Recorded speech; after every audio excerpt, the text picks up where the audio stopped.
Yan mga bay. Gikan ako sa barangay. Nibalik ko kay kuan akong quarantine pass dili pwede makabiyahe rong adlaw Martes. Importante akong tuyo para unta makuha ang kwarta nga gidonate sa atong igsuono para akong ipanghatag pod sa mga nanginahanglan. Pero nakakalungkot kasi hindi pala ako pwedeng sumakay ngayong araw na ito. Hindi ako pwedeng bumiyahe. Kaya ito, bumalik ako mga bay. Lakad naman kasi walang masakyan. Hindi rin pwede ang angkas. Dapat isa lang sa motor. Walang kwenta ang motor ngayon. Ang motor namin walang gamit. Kaya mag-hike na putaan pabalik kay dili ka sakay. Layo pa ang sakayan ako dito katong nay barangay hall. Unahan atong babae. So dito pa ko musakay.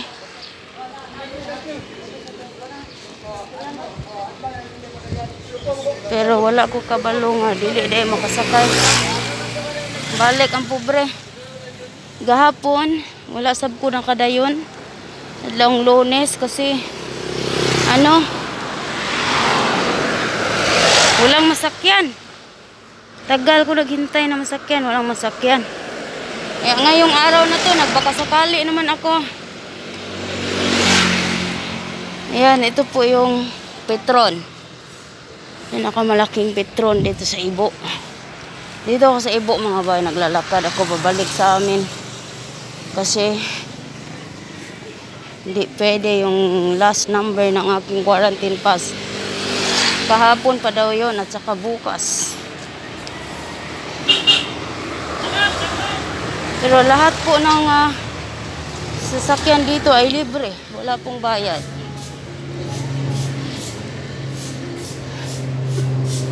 Yan. Ay. Singot kayo yung Inday. Yung sarado po. Pakita ko sa inyo mga bayo, mga iskina dito maliliit, sinara. Ito iskina to, sinara. Papasok sa loob. Tapos meron mang malaking iskina, may mga bantay. Yan, medyo malaki ito, may bantay.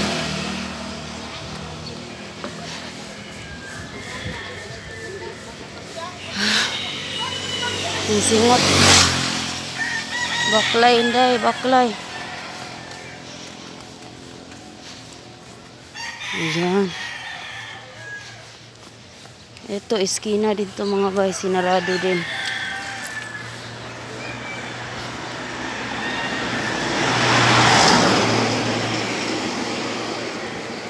Baklay taani. Kay, hindi naman takasakay.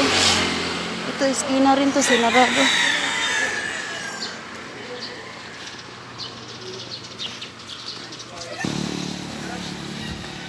Baklay pa mo.